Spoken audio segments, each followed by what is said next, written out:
There's a big debate about what we should eat to make us healthy. One thing we all agree on, we should eat more leafy greens. Bok choy fills that bill, and there are inventive ways to make it delicious. Try roasting it on high heat, and you'll be so happy. Start by cutting each bok choy, and I'm doing kind of baby bok choy, and I cut them in half lengthwise, and then put them in a big bowl of water and swish them around, and then put them on a clean kitchen towel to drain. So now I just want to drizzle them with some oil, and I'm using extra virgin olive oil. And nice clean hands are the best way to toss.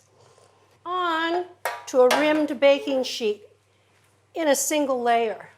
It makes the leaves crisp, almost potato chip-like. This is going to go into a preheated 450-degree oven for 15 minutes. And then I'm going to turn them over. I like a little light ginger sauce to go on top. So we're going to make that while they're in the oven.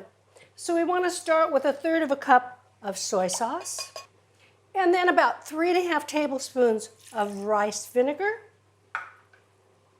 a tablespoon to 1.5 tablespoons of sugar. It's up to you. A couple of tablespoons of water.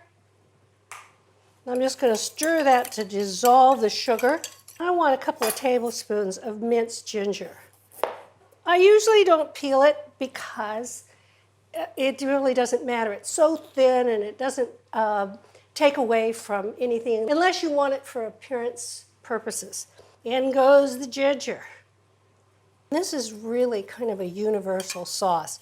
It's wonderful for dipping if you're doing dumplings, and it's just delicious, poured over roasted vegetables. 15 minutes in the oven. Look at, they're beautifully caramelized and the leaves are crunchy. Now I'm going to put on a little kosher salt, and this is going to go back in the oven for 5 minutes. Ah, beautiful. Look at that. Okay. I want a base that's going to soak up some of that ginger sauce. So a little cooked rice, and now the bok choy. Can you hear how crisp those leaves are? They kind of crackle. The ginger sauce.